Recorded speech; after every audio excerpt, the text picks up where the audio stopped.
21तम किस्ती को नहीं आसिला बड़ अपडेट।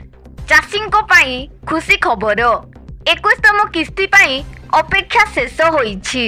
नवेम्बर 19 तारिख रे प्रत्येक चाषी अकाउंट को जीव टंका।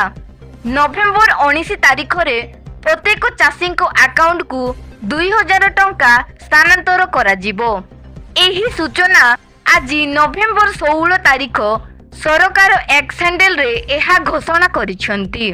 चाषी माने एही किस्ती पाई किछि मास धरि अपेक्षा करिथिले। वर्तमान सेमानंकर अपेक्षा नवेम्बर 19 तारिख रे शेष हेबाकू जाउछि, कारण सरकार एहा घोषणा करिसेंती।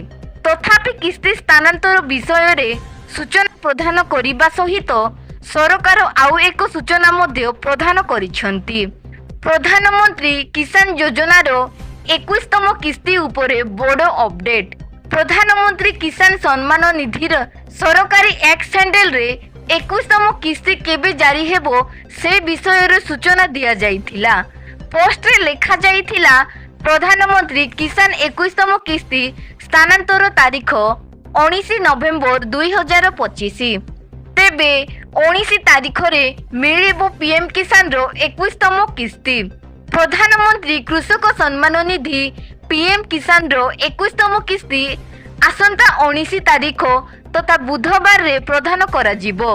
प्रधानमंत्री नरेंद्र मोदी एही किस्ती बाबदर अर्थ योजना अंतर्भुक्त 20 कोटी कृषकों को प्रत्यक्ष लाभ हस्तांतर डीबीडी माध्यम रे प्रदान करिवे।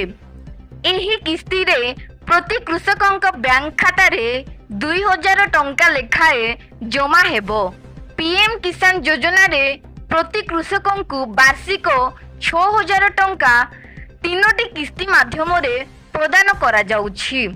2019 फेब्रुआरी 24 रे आरंभ होइथिबा एही योजना रे वर्तमान सुधा 3.70 लाख कोटी टंका प्रदान करि सारिलेनी।